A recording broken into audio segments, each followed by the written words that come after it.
अस्सलाम वालेकुम, सिरिया चैनल में खुशामदीद। मैं हूं फातिमा नासिर और इस खूबसूरत सुबह का आगाज एक साथ करते हैं। उम्मीद करती हूँ कि आप लोग सब खैरियत से हैं, अपना ख्याल रख रहे हैं। कोशिश करें कि आपका जो कंट्रीब्यूशन है अपनी सोसाइटी में, अपनी जितनी भी इंटरेक्शंस हैं उनमें पॉजिटिव रहने की कोशिश करें और जहां तक हो सकता है अपनी ये रिस्पॉन्सिबिलिटी को हमेशा याद रखें कि at the end of the day आप अपनी लाइफ में क्या अट्रैक्ट करते हैं ये आप पर डिपेंड करता है। अपनी रिस्पॉन्सिबिलिटी जो आपकी कम्युनिटी, सोसाइटी, फैमिली, फ्रेंड्स की तरफ है, आपके काम की तरफ जो आपकी डेडिकेशन होनी चाहिए, हर चीज को ऑनेस्टी के साथ हमेशा पूरा करने की कोशिश करें। हम हमेशा चीजों को आई थिंक इम्पोर्टेंस कम देते हैं। आई थिंक हम लोग ज्यादा इम्पोर्टेंस पता नहीं किन चीजों में रखते हैं। तो आई थिंक जो हमारा सबसे पहला प्रायोरिटी जो हमारी होनी चाहिए वो हमेशा और हमेशा हमारी लाइफ में जो इंपॉर्टेंट चीजें हैं उनकी तरफ होनी चाहिए। And at the end of the day बाकी हर चीज चलती रहती है, बट आपकी फैमिली, आपके फ्रेंड्स, आपकी सोसाइटी, आपकी कम्युनिटी, वो लोग जो आपकी कदर करते हैं और जिनकी आप कदर करते हैं, तो हमेशा उनके साथ वक्त गुजारने की कोशिश करें कि उनके साथ अच्छी मेमोरीज क्रिएट करें। बिकॉज आई थिंक आपको बहुत सारी चीजें भूल जाती हैं, बट ये जो मेमोरीज होती हैं, मोमेंट्स होते हैं, वो आपको कभी नहीं भूलते हैं। तो हमेशा उन मोमेंट्स को प्रायोरिटाइज करें और बाकी जो भी स्ट्रेसेस हैं लाइफ के वो आते जाते रहते हैं आहिस्ता आहिस्ता। हर चीज अगर आप पॉजिटिवली देखें, अगर 100% उस पर फोकस करके सोचने की कोशिश करें, तो कोई भी चीज ऐसी नहीं जिंदगी में जिसको आप सॉल्व नहीं कर सकते। वक्त जरूर लगता है लेकिन सॉल्व जरूर हो जाती है। आगे बढ़ते हुए आपको पता है हमारी हमेशा कोशिश रही है कि फैसलाबाद शहर के हवाले से जितने भी इंपॉर्टेंट इश्यूज हैं उनके बारे में हम जरूर बात करें। And at the end of the day I feel है कि हमारे बहुत सारे डिफरेंट इश्यूज स्पेशली पाकिस्तान के हमारी इकोनॉमी के साथ जुड़े हुए हैं। जो हमारे इकोनॉमिक इश्यूज हैं वो ट्रांसलेट करते हैं हमारे पॉलिटिकल इश्यूज में। एंड जहां पे पॉलिटिकल इश्यूज ऑफ कोर्स इतने रहे हैं, इंस्टेबिलिटी इतनी रही है, उसकी वजह से हम चाहे वो अपने इंटरनेशनल रिलेशंस की बात करते हैं, हम अपने फॉरेन रिलेशंस की बात करते हैं, जो हमारी इन्वेस्टमेंट रही है फॉरेन कंट्रीज की तरफ से, इवन वो इम्पैक्ट होती है हमें इस वक्त में नजर आई है। डिफरेंट कंपनीज जो कि पाकिस्तान में या तो ऑलरेडी काम कर रही थी, स्टार्टअप्स जो कि पाकिस्तान में ऑलरेडी सेटअप थे, अपने साथ एम्प्लॉयबिलिटी लेकर आ रहे थे, अपने साथ डिफरेंट और चीजें भी लेकर आ रहे थे, जीडीपी ग्रोथ भी लेकर आ रहे थे। बट हाल ही में जो पॉलिटिकल इंस्टेबिलिटी हमने देखी है उसके बाद बहुत सारी कंपनीज या तो कंप्लीटली छोड़ चुकी हैं या फिर वो पार्शली ऑपरेट कर रही हैं, बट अपना फुल फंक्शनैलिटी जो है उनकी अभी भी जारी नहीं है। एंड ये बहुत आई थिंक अफसोस की बात है कि हम अपनी पॉलिटिकल इंस्टेबिलिटी की वजह से कॉम्प्रोमाइज करें अपनी इकोनॉमी के ऊपर। और इकोनॉमी का असर आपको पता है आपकी लाइफ के हर एस्पेक्ट के ऊपर होता है, चाहे वो आपकी एजुकेशन हो, चाहे वो लिटरेसी रेट हो, पॉवर्टी हो, आपकी इनकम हो, आपकी ओवरऑल बाइंग पावर हो, तो हर चीज के ऊपर इकोनॉमी का इम्पैक्ट हमें होते हुए नजर आता है। आज के शो में कोशिश करेंगे कि ब्रेक डाउन करें कि किस तरह से डिफरेंट इकोनॉमिक इश्यूज का असर हमारी डे टू डे लाइफ पर होता है और पॉलिटिकल डिसीजंस जो कि पॉलिटिक्स में लिए जाते हैं, जो कि पूरे मुल्क को इम्पैक्ट करते हैं, वो इंडिविजुअली डिफरेंट लोगों को किस तरह से इम्पैक्ट करते हुए नजर आते हैं। स्पेशली फैसलाबाद शहर में चाहे वो लेबर की बात करें, स्किल लेबर की बात करें, डेली वेजेस की बात करें, डिफरेंट कंपनीज की बात करें, किस तरह से उन पर इम्पैक्ट होता हुआ नजर आता है। हमारे साथ बहुत ही खास मेहमान मौजूद हैं जो कि आज हमारा इस डिस्कशन में साथ देंगे। एंड ये जो आज का डिस्कशन होगा, लाइक आई सेड बिफोर, कोशिश करेंगे कि फोकस इकोनॉमी पे रखें और फैसलाबाद शहर में जो लोग रहते हैं उनके ऊपर अपना फोकस रखने की कोशिश करेंगे, अपनी इंडस्ट्री के ऊपर फोकस रखने की कोशिश करेंगे। मोहम्मद बिलाल दोगे हमारे साथ मौजूद हैं, एंकर पर्सन है। बिलाल, आपको वेलकम करते हैं शो में। बहुत बहुत शुक्रिया आज हमारे लिए और हमारे शो के लिए वक्त निकालने के लिए। बिलाल, जिस तरह से मैं बात करी थी कि इकोनॉमिक इशूज आपको डिफरेंट आपकी जिंदगी में एस्पेक्ट्स को इम्पैक्ट करते हुए नजर आते हैं। अगर हम आज करंट सूरत हाल देखते हैं तो आई थिंक बहुत ही अफसोसनाक सूरत हाल है, स्पेशली बिकॉज बहुत सारी ऐसी कंपनीज जो कि ऑलरेडी पाकिस्तान में ऑपरेट कर रही थी, वो या तो पाकिस्तान को कम्प्लीटली उन्होंने अपनी लिस्ट से निकाल दिया है या फिर अपने ऑपरेशंस को लिमिट कर दिया, जिसकी वजह से हमारी एम्प्लॉयबिलिटी पर भी असर पड़ा है, ओवरऑल हमारी जीडीपी ग्रोथ पर भी असर पड़ता हुआ नजर आया है। हमारी जितनी भी चीजें पॉजिटिव डायरेक्शन में जाती हुई नजर आ रही थी वो हिंडर होती हुई नजर आई है। एंड डिफरेंट कंपनीज अभी भी आ रही है पाकिस्तान की तरफ से, ये कहना गलत होगा कि नहीं आ रही है, लेकिन डेफिनेटली जिस तरह से पहले स्टार्टअप कल्चर एक पाकिस्तान में डेवलप हो रहा था वो इस वक्त थोड़ा सा इम्पैक्ट होता हुआ नजर आता है। फातिमा, बड़ा इंपॉर्टेंट टॉपिक है। मेरे ख्याल में ये सिर्फ पाकिस्तान का नहीं, पूरी दुनिया की मईशत का सब मसला बना हुआ है। पाकिस्तान अगर मैं आपको दादो शुमार बताऊं तो 65% इंडस्ट्री चल रही होगी कमोबेश, तो इंडिया के अंदर 50 से 55 चल रही है। दुनिया के अंदर रिसेशन इतना बुरा आ नहीं चुका, बल्कि आ रहा है अभी कि डिमांड एंड सप्लाई इतनी डिस्टर्ब हो चुकी है कि जो कंपनीज हैं जो कि ऑलरेडी पिछले गुज़िश्ता एक साल में हमारी जब बरामदात बहुत ऊपर जा रही थी, तो वहाँ हमसे जिन्होंने एक्सपोर्ट ऑर्डर्स लिए हैं मुख्तलिफ ब्रांड्स ने, उनके पास सेल ही नहीं हो रही। वो कह रहे हैं लोगों के पास बाइंग पावर नहीं है, लोगों के पास जो सबसे पहली तरजीह है वो खाना है। ये इसकी रिपोर्ट्स पूरी दुनिया की भी आ चुकी हैं कि दुनिया में हर शख्स इस वक्त खाने के ऊपर तवज्जो दे रहा है कि वो सबसे पहले अपनी नेसेसिटी खाना पूरी करे।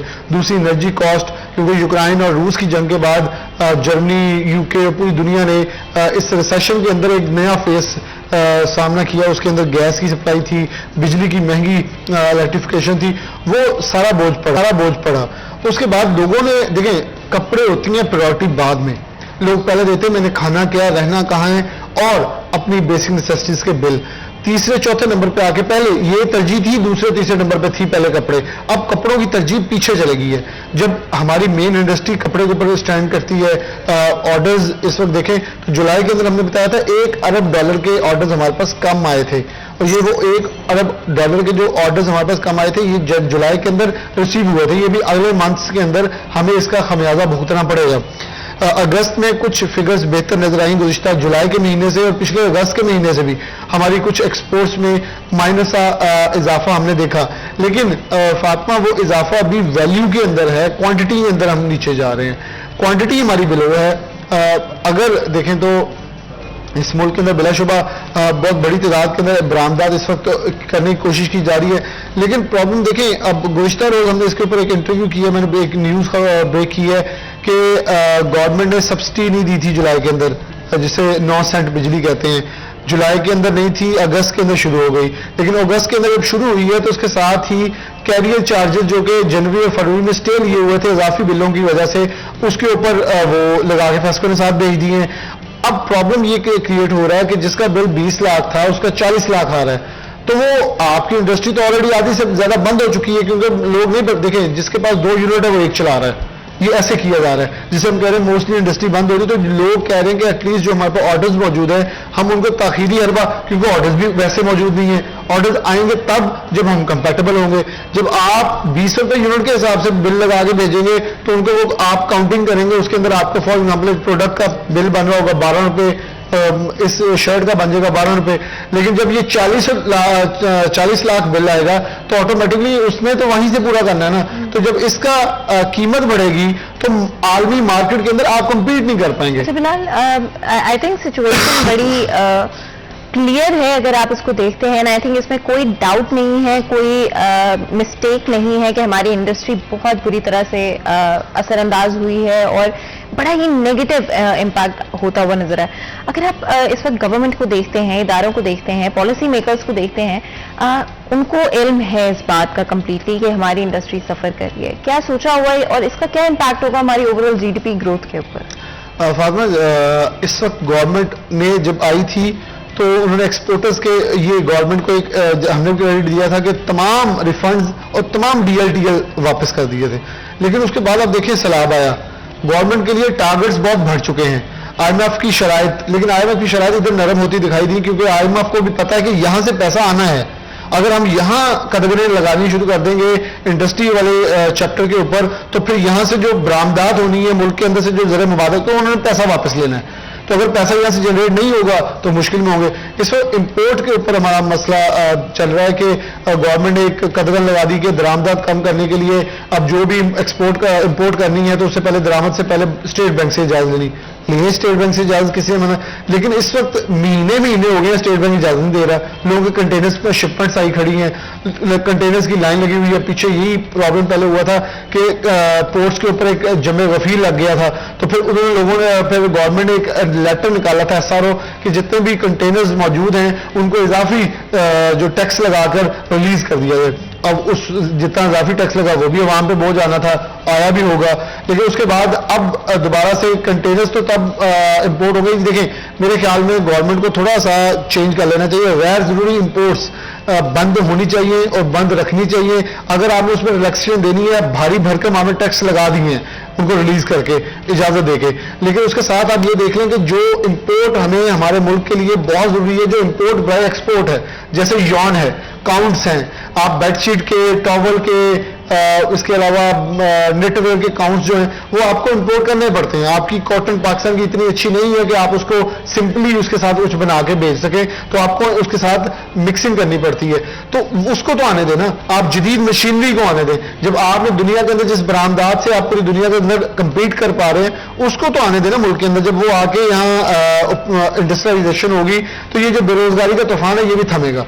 जब ये थम जाएगा तो आपकी बरामदात भी बढ़ जाएगी, प्रोडक्शन बढ़ जाएगी, और उधर से आप एनर्जी कॉस्ट को थोड़ा सा उनके लिए फ्लेक्सिबल ही रखें ताकि वो लोग अर्न करके दें, पाकिस्तान को अर्न करके दे रहे हैं। जब ये बरामदात बाहर जाएंगी, बरामदात की शक्ल में पाकिस्तान के अंदर ज़र मुबादला आएगा तो पाकिस्तान मुस्तहकम होगा। और इस वक्त पूरी दुनिया के अंदर रिसेशन चल रहा है। इस वक्त फातिमा सबसे बड़ा जो इशू है वो इंडस्ट्री वालों को ये है कि ऑर्डर्स कैंसिल हो रहे हैं, ऑर्डर्स कैंसिल किए जा रहे हैं, क्योंकि जो ब्रांड्स हैं वो कह रहे हैं हमारे पास गुंजाइश नहीं है कि हम मजीद ऑर्डर लेकर अपने स्टोर वहां रखें और रख के देखें कि ग्राहक आएगा, ग्राहक खरीदेगा। इसलिए पूरी दुनिया के अंदर एक मसला क्रिएट हो गया है कि रिसेशन के जरिए लोग खरीद नहीं पा रहे, बाइंग पावर लोगों की कम हो गई है। जैसे हमने पहले भी जिक्र किया, लोग खाने को तरजीह दे रहे हैं, रहने को तरजीह दे रहे हैं। बेसिक नेसेसिटी जब गैस इतनी महंगी हो जाएगी वो ये कोशिश करेंगे गैस अपनी पूरी करें, क्योंकि देखिए आपको पता है बरतानिया में, यूरोप में, अमेरिका में, ऑस्ट्रेलिया में, कनाडा में ठंड बहुत ज्यादा है। जब वो एक अपनी इंटेंसिटी से ऊपर जाएगी तो गैस तो चाहिए होगी उन्हें, वो अब गैस पूरी करेंगे जो कपड़े पहनेंगे। इसलिए कपड़े उनकी वो नेसेसिटी है जहां वो ये कहेंगे ये सूट हमारे पास, ये जैकेट पड़ी है, इसे 2-3 बार और यूज कर लेंगे, 1 साल और यूज कर लें, बेटर है एज कम्पेयर टू कि हम खाना खाने से जाए। तो लोगों के पास ऑप्शन हैं। तो इसलिए अब दुनिया इसमें जा रही है, जो ऑर्डर्स हैं वो महंगे दामों पहले लोग उठा रहे थे, अब बाहर महंगे दामों ऑर्डर नहीं उठा रहा, वो कह रहा है मजीद इसकी प्राइस कट डाउन की जाए। तो मेरे ख्याल में हमें थोड़ा सा कंपैटिबल होना पड़ेगा रीजन के अंदर, अदरवाइज इंडिया भी आधा बंद पड़ा है, बांग्लादेश भी बहुत सारी जगह पे क्लोज हो रहा है, तो वहाँ हमारी फैक्ट्री भी क्लोज हो रही है। इसलिए एक नया रिसेशन शुरू हो रहा है, तो उसको फेस करते हुए गवर्नमेंट को थोड़ा सा प्री प्लानिंग उसकी करनी चाहिए। अदरवाइज हमारे पास तो एक ही डिपार्टमेंट है जहाँ से हम कमा रहे हैं, तो उधर भी हम फिर धचका खाएंगे। अच्छा बिलाल, रिसेशन की आपने बात की, अगर हम प्रीवियसली देखते हैं कोई पीरियड ऑफ रिसेशन अगर आपके माइंड में हो इस वक्त, तो वो उसका क्या इम्पैक्ट हुआ, कितना अरसे के लिए इम्पैक्ट हुआ और उसका रिवाइवल कितने अरसे में होता हुआ नजर आया? फातिमा, इस तरह का रिसेशन नहीं था। देखें कोविड के बाद गवर्नमेंट्स ये उम्मीद लगाए हुए थी कि हमने जो पुश बैक्स दिए हैं, जैसे इंग्लैंड के अंदर बहुत सारी जो बंद हो रही थी दुकानें, बहुत सारे कारोबार बंद हो रहे थे, गवर्नमेंट ने बहुत बड़ा उन्हें सपोर्ट की, मनी दी ताकि ये लोग अपना कारोबार चलता रखें। लेकिन प्रॉब्लम इस वक्त अब कहाँ मिल रहा है? अब वो मिल गया, वो वापस करने का वक्त आ गया। वहां देखें आप इंग्लैंड के अंदर भी जो इंटरेस्ट रेट है बढ़ चुका है, पाकिस्तान के अंदर तो उस्मानों पे जा चुका है। तो वो जो वापस करना है वो डबल ट्रिपल कीमत के साथ, तो अब लोगों के ऊपर बोझ तो पड़ना है। और जो बोझ पड़ना है, अब आपको मैं छोटी सी एग्जांपल दे देता हूँ। अब पाकिस्तान के अंदर इस वक्त मोटर कार इंडस्ट्री है फातिमा, इस वक्त हाजिर सर्विस मेरे ख्याल में जो गाड़ियों के कारोबार से मुंसलिक लोग हैं उनको मालूम होगा। पहले आप एक गाड़ी थी 40 लाख की, आप उस पर 2-3 लाख ओन दे के लेते थे। इस वक्त 40 लाख की गाड़ी 38 लाख की बिक रही है। कैन यू बिलीव कि जो गाड़ियां कीमत पे आई खड़ी हैं वो सस्ती बिक रही हैं, नहीं ले रहा कोई, बायर नहीं है, गाहक नहीं है। इस वक्त मार्केट के अंदर लोग फिक्रमंद है कि अगर पैसा गाड़ी ले ली बेचनी कहां है कल को, क्योंकि इन्वेस्टर था ना, इन्वेस्टर पैसा उठा के निकल गया वहां से, इन्वेस्टर ने सोने से भी निकाला, वहीं से भी निकाला, वो भागा फेंका कि कहीं भी हमें कोई चोर रास्ता मिले वहां घुसाएं ताकि वहां से भी कुछ निकल सके। इस वक्त प्रॉपर्टी देखें शदीद रिसेशन के अंदर है, और उधर एक बड़ा डेप्थ जो है हमें देखने को मिल रहा है। लोग इन्वेस्टमेंट नहीं कर रहे, पैसा नहीं लगा रहे, रिपोर्ट्स बता रही है कि रजिस्ट्री नहीं हो पा रही। और जो सबसे मेन चीज है ना, जो मैंने आपको गाड़ियों वाली बात की, वहां एक बड़ी मेन चीज है वो पार्ट जहां लोग 40 लाख की गाड़ी 45, 46, 47 लाख की, मैं आपको एक कंपनी का नाम लिए बगैर बता देता हूं कि उनके 3 वेरिएंट्स हैं। मैं गुज़िश्ता रोज ही उनसे रेट ले रहा था कि एक गाड़ी कितने की होगा, 60 लाख की।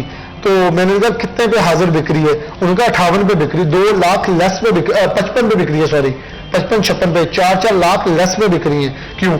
जिन लोगों ने गाड़ी 50 लाख की बुक करवाई थी अब उनकी आ गई है, गाड़ी का एक्चुअल रेट आज चल रहा है 60, लेकिन वो कह रहे हैं कि 4 लाख कमा के बेच दो, ये ना हो कि 60 के चक्करों में ये 4 भी जाता लगे कि बैक गियर लगे, मतलब मार्केट डाउन चल रही है।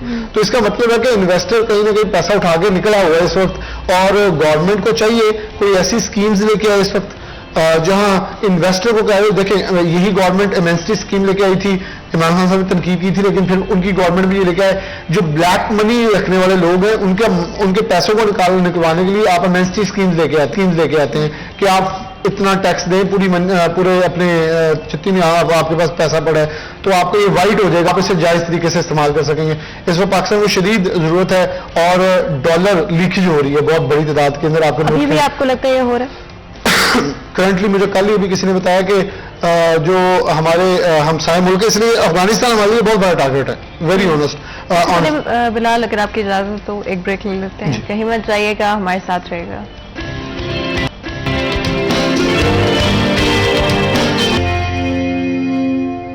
वेलकम बैक सीरियस में एक दफा फिर आपको खुशामदीद कहते हैं। ब्रेक में जाने से पहले गुफ्तगू जारी थी, बात कर रहे हैं आज डिफरेंट इकॉनमी से रिलेटेड इश्यूज के हवाले से, किस तरह से फैसलाबाद शहर की इंडस्ट्री पर इस इकोनॉमिक डिस्ट्रेस का असर होता हुआ नजर आ रहा है। At the end of the day अगर आप बात करते हैं डिफरेंट इंडस्ट्रीज की जो कि को एग्जिस्ट करती हैं फैसलाबाद शहर में, तो आप हमेशा देखते हैं कि हमारा जीडीपी के अंदर एक बड़ा मेजर कंट्रीब्यूशन रहा है, जिसका मतलब है कि ओवरऑल पाकिस्तान की इकोनॉमी पर भी डायरेक्टली असर पड़ता है उन चीज़ों का जो कि फैसलाबाद शहर की इंडस्ट्री में होती हुई नजर आती है। बिलाल, ब्रेक में जाने से पहले हम रिसेशन के हवाले से बात की, हमने किस तरह से इस वक्त प्राइसेज और डिमांड स्पेशली कम होती हुई नजर आ रही है। रियल एस्टेट मार्केट की अगर हम बात करते हैं, कहाँ पर स्टैंड करती है फैसलाबाद शहर की मार्केट और क्या आने वाले वक्त में प्राइसेस कम होती हुई दिखाई देंगी? फातिमा, रियल एस्टेट का एक फार्मूला है कि प्राइस कम तो नहीं होती। ये तो बड़ा सीधा सा फार्मूला है कि जमीन खरीदी है, प्लॉट खरीदा, वो लाख बढ़ जाएगा, 10,000 बढ़ जाएगा, अपनी जगह पे खड़ा रहेगा, कम नहीं होने का नाम लेगा। ये तो कोई फार्मूला मैंने वैसे वेरी ऑनेस्टली अभी तक देखा नहीं है। हाँ, ये होता है कि अमूमन मेरे पास 5 लाख का प्लॉट खरीदा हुआ पड़ा है, तो मुझे जरूरत पड़ गई है तो मैं 5-50,000 कम पे बेच दूं कि चलो मुझे लाख 1.5 लाख तो प्रॉफिट मिले। जैसे मैंने आपको गाड़ियों का एग्जाम्पल दी, रेट होगा 50 लाख उतना ही होगा। अब जो कम बेच रहा है वो सिर्फ इसलिए बेच रहा है, मजबूरी के तहत बेच रहा है, लेकिन रेट वही है। अब प्रॉब्लम मैंने वो आपको वाली बात की कि जब गवर्नमेंट ने पीटीआई वाले ने कहा कि जो भी प्रॉपर्टी के अंदर कंस्ट्रक्शन के अंदर इंडस्ट्री में लगाएगा पैसा, उससे पूछ कुछ नहीं होगी, तो लोगों ने बड़ा पैसा लगाया, बेतहाशा पैसा इंडस्ट्री इधर इस कारोबार के अंदर, इस शोबे के अंदर आया, तो इसके ऊपर दोबारा गौर और फिक्र करना पड़ेगी। मेरे ख्याल में फातिमा इस वक्त जरूरत इस अमल की है कि वो सेक्शंस देखने चाहिए जहां से मुल्क को फायदा हो सके। जैसे अंडों की एक्सपोर्ट शुरू हुई है, मेरे ख्याल में मीट हमारे पास है, हम इसकी एक्सपोर्ट की तरफ देखें। हमारे पास बहुत सारे देखें, भारत से एक हेडफोन है इंपोर्ट हो रहे हैं, एक्सपोर्ट हो रहे हैं, सॉफ्टवेयर एक्सपोर्ट हो रहा है, हम 3 अरब के एक्सपोर्ट कर सके हैं, और वो कई 100 अरब का सॉफ्टवेयर एक्सपोर्ट कर चुके हैं। एक छोटे छोटे आर्टिकल है हम चाइना से बरामद करते हैं, तो हम उसके ऊपर मैन्युफैक्चरिंग क्यों नहीं कर रहे? गवर्नमेंट इतने बड़े फेडमिक जैसे एरिया लेके बैठी हुई है, यहाँ एक सेट पैटर्न के तहत चीजों को प्रेजेंट किया जाए कि आप यहाँ आगे अपना लेके आए चीजों को, यहाँ आके अपना छोटी छोटी इंडस्ट्री बनवाएं। इंडस्ट्रियलाइजेशन जो है ना फातिमा, वो बेरोजगारी का तोड़ भी है, वो मुल्क की मौशत की मजबूती का तोड़ भी है। देखें, कुछ ना कुछ आएगा, मुल्क से बाहर जाएगा, ज़र मुबादला है, वो बाहर जाएगा, ज़र मुबादला आएगा। हमें डॉलर की जरूरत है, हम डॉलर बाहर भेजी जाएंगे, और सबसे पहले हमें नुकसान होता है गैस में, बिजली में। हम मंगवाई सब कुछ बाहर से रहे हैं, और इतनी बड़ी तादाद में मंगवाते हैं कि सारा पैसा डंप हो रहा है हमारा, और हम फिर देखते हैं कि हमें इतने डॉलर की जरूरत है। एक जो हमने पहले बात की डॉलर की लीकेज की, तो डॉलर लीकेज हो रहा है अफगानिस्तान के अंदर। एक रिपोर्ट के मुताबिक, एक कहने के मुताबिक बहुत बड़ी तादाद में डॉलर खरीदा जा रहा है, स्टॉक किया जा रहा है। वो अपनी उनकी देखें ना, वो अफगानी जो करेंसी हमसे काफी बेहतर है। अब यहां से कोई भी चीज लेनी है तो पहले वो डॉलर में, पहले पाकिस्तानी रुपीज में शुरू हो चुका था, तो फिर डॉलर अब उधर जा रहा है, लोग उधर डॉलर लेके जा रहे हैं। तो ये हमारे बॉर्डर्स के ऊपर बिलाशुबा बहुत सख्ती से अमल दरामद है चीजों का। इन चीजों को देखना चाहिए कि डॉलर की स्मगलिंग जो है, और इसको रोकना बहुत जरूरी है इस वक्त। नहीं रोके, देखें आप अभी भी, मैं फातिमा आपसे भी सवाल कर रहा हूं, मतलब हम आपस में भी एक अपने आप से खुद सवाल करें कि IMF की किस्त भी आई, डॉलर नीचे गिरेगा, ये वो उधर 220 पे खड़ा है, 220 के ऊपर ही फ्लक्चुएट, 2 रुपए 1 रुपए ऊपर नीचे कर रहा है, इसे गिरना चाहिए। बिलाल, एक और चीज, IMF की जिस तरह आपने कहा इंस्टॉलमेंट के साथ कुछ और एक्सपेक्टेशंस भी जुड़ी हुई थी, स्पेशली प्राइसेस, ओवरऑल महंगाई में कमी आएगी, कोई भी चीज होती है क्यों नजर नहीं आ रही? फातिमा, इसके अलावा आप देखें पाकिस्तान के अंदर इस वक्त कितना अंदाज आ रही है, वो भी तो अकाउंट्स में आ रही है ना, वो यूज होनी है। तो इस वक्त तो हमें डॉलर गिरना चाहिए, इसका मतलब है कहीं ना कहीं लीकेज चल रही है इस वक्त, कहीं ना कहीं कोई फ्लॉ है जो गवर्नमेंट का ध्यान शायद सैलाब की तरफ या किसी और तरफ है, तो दूसरी तरफ हाँ फातिमा, जो हमने मंडे बात की थी, जो हमारा मैं लास्ट शो आपके साथ आपके प्रोग्राम में आया था कि हमने मुतालबा किया था इलेक्शन मुलतवी हो जाने चाहिए। बहुत अच्छा काम हुआ, इलेक्शन मुलतवी हो गए हैं। चले एक तो जान छूटी है ना कि मुल्क हम डूब रहे हैं, हम लोगों से इमदाद मांग रहे हैं बाहर वाले मुल्कों से, और हम इधर 11 हल्कों में डिले हुआ है या कैंसिल? अभी तो चले डिले हुआ, कैंसिल हुआ, अभी मुलतवी हुए, मनसूख हो गए, खत्म हो गए। अभी तो ये कब होंगे? अभी उनकी डेट कोई नहीं, लेकिन अभी फिलहाल उनका खत्म, क्योंकि सैलाब, अच्छा रीजन भी सैलाब, और इसके ऊपर तनकीद हो रही थी, होनी चाहिए भी थी। देखिए ये बहुत अलमिया था कि हमारे पास यहाँ करोड़ों अरबों रुपया ज़ाया किया जा रहा है, और दूसरी तरफ वो लोग एक एक रोटी को तरस रहे हैं। इन लोगों को भेजें, इनको जितने ज़्यादा पैसा पकड़ा जाए जाकर उनकी खिदमत करके आए। तब भी हमने कहा था, लेकिन मेरे ख्याल में उस प्रोग्राम के बाद हम इसको एक पॉजिटिव जेस्चर कह सकते हैं कि ये इलेक्शन कैंसिल हुए हैं, थोड़ा सा फायदा ये होगा आवाम को, खासतौर पर एक सियासी तनाव भी टूटेगा। देखिए रोज इमरान खान साहब स्टेज पे आ जाते थे, उनसे वो ऑपोजिशन जो गवर्नमेंट के अंदर बैठे लोग हैं वो जलसे कर रहे थे, एक तनाव था। लोगों को इस वक्त मोहब्बत की जरूरत है, इस वक्त हमें कौम बनने की जरूरत है, हमें इखलाकियात की जरूरत है, हमें जरूरत है। इधर लोग सड़कों में पैसे मांग रहे हैं ताकि उन सैलाबजदान की मदद की जा सके, दूसरी ये सियासतदान ताहाल अभी तक उस माहौल को गरमा रहे थे। ये थोड़ा सा मेरे ख्याल में अब सुकून होना चाहिए मुल्क के अंदर, इलेक्शन से हटकर। वो बिलाशुबा इमरान खान की गवर्नमेंट पंजाब के अंदर है, KPK के अंदर है, सिंध के अंदर पीपल्स पार्टी की गवर्नमेंट है, नून लीग की गवर्नमेंट है, वफाक के अंदर PDM की। इनको चाहिए इसे सारा फोकस उस चीज के ऊपर करें, सैलाबजदगान के ऊपर। देखिए फातिमा, मेरा सवाल यह है कि खाना उन तक पहुंच चुका होगा, इतने दिन हो गए हैं, किसी ने रोटी खा ली होगी, कहीं कुछ ना कुछ। अब इस वक्त सबसे बड़ा हमारे लिए इम्तिहान है रिहेबिलिटाइजेशन का। अब उनको घर बना के देने हैं, एक मॉडर्न लाइफस्टाइल उनका हक है। उन्होंने भी सारी उम्र टैक्स दिए हैं, यहाँ पैसा खर्चा है, अब उनको हक चाहिए उनका। क्या ये एक अपॉर्चुनिटी हो सकती है बिलाल, स्पेशली डेवलपमेंट के हवाले से बेटर प्लानिंग की? मेरे ख्याल में करनी चाहिए।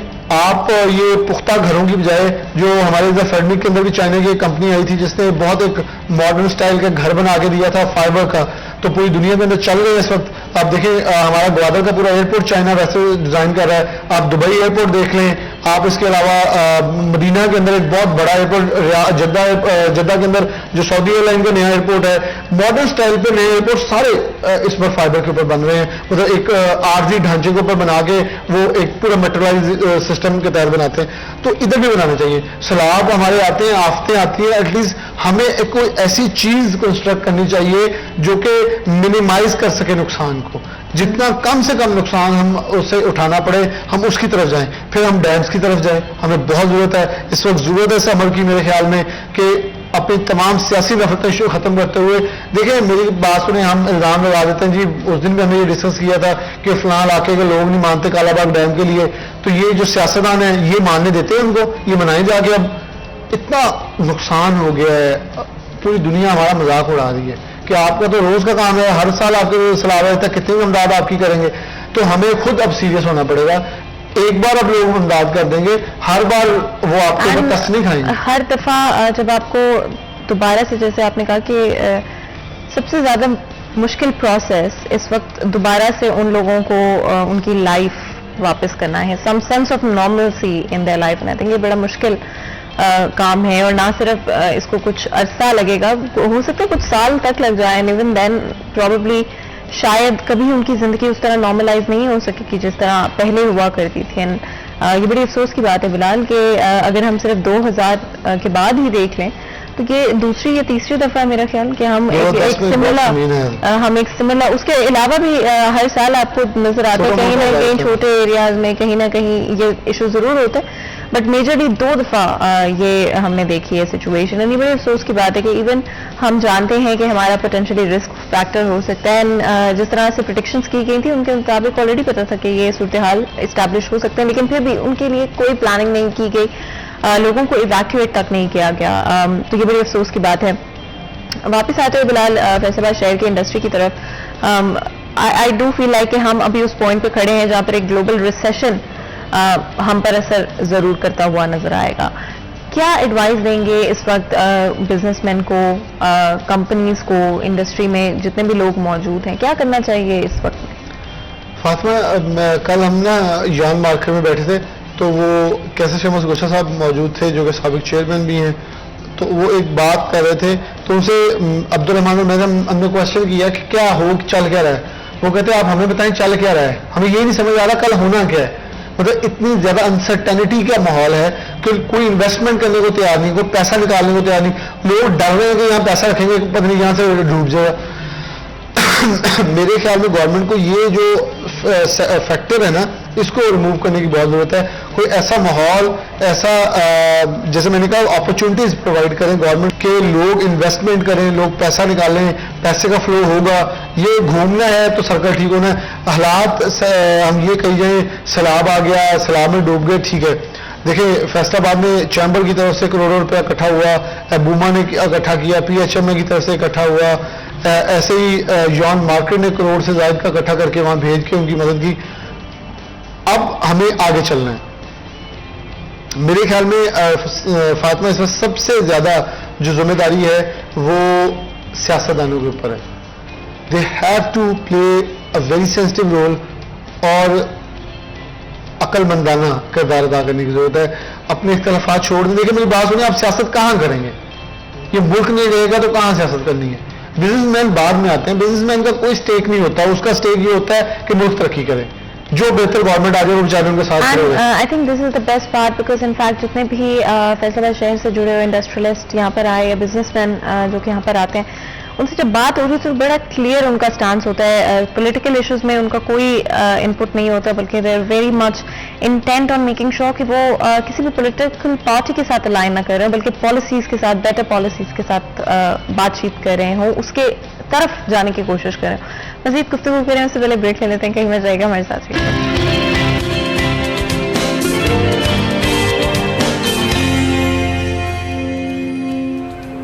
वेलकम बैक सीरिया 10 में एक दफ़ा फिर आपको खुशामदीद कहते हैं। ब्रेक में जाने से पहले गुफ्तगू जारी थी फैसलाबाद शहर की इंडस्ट्री के हवाले से बात करें। इस वक्त क्या स्ट्रैटेजी होनी चाहिए, गवर्नमेंट की क्या स्ट्रैटेजी होनी चाहिए ओवरऑल, हमारी जो इकोनॉमिक डिस्ट्रेसफुल एक सिचुएशन बनती हुई नज़र आ रही है उसको काम डाउन करने के लिए। And at the end of the day हमारी इकॉनमी के साथ बहुत सारे और लोग जुड़े होते हैं। यहाँ पर एक बड़ी इंपॉर्टेंट चीज़ जो कि हम बार बार देखते हैं वो स्टार्टअप कल्चर जो कि डेवलप हो रहा था। एंड आई फील लाइक कि स्टार्टअप मॉडल्स भी इस वक्त में बदलने होंगे, तब्दील होंगे।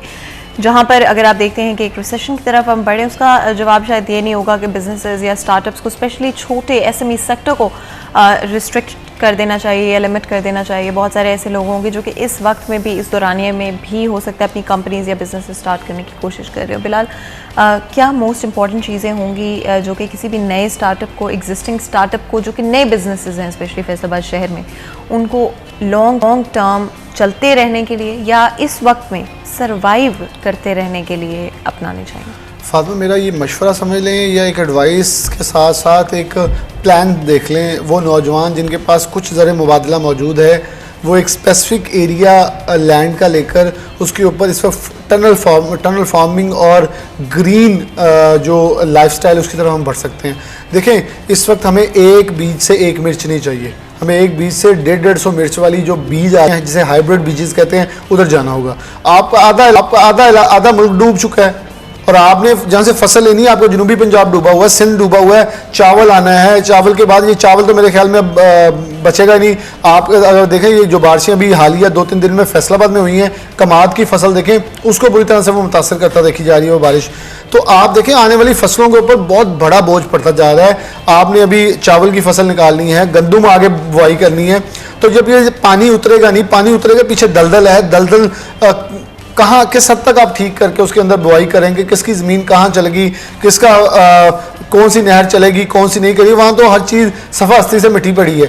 इस वक्त प्रॉब्लम फिर वहीं आना है कि गवर्नमेंट ऐसी पैकेजेस अनाउंस करे उन लोगों के लिए भी, लेकिन साथ हमारे जो यहाँ लोग या नौजवान कुछ करना चाह रहे हैं वो फोकस करें उन चीज़ों के ऊपर कि मैंने जैसे बोला कि लैंड लेकर उसके ऊपर ग्रीन फार्मिंग, टनलिंग और ये जो हाइब्रिड बीजेस के ऊपर काम करें। देखिए इस वक्त पूरी दुनिया खाने फूड इंडस्ट्री की तरफ जा रही है, हमें भी एक्सपोर्ट ओरिएंटेड इंडस्ट्रीज को बनाना चाहिए। फूड को, कपड़ा और कपड़े की सन चल रही है, ये सालों से पाकिस्तान को खिला रही है, फीड कर रही है।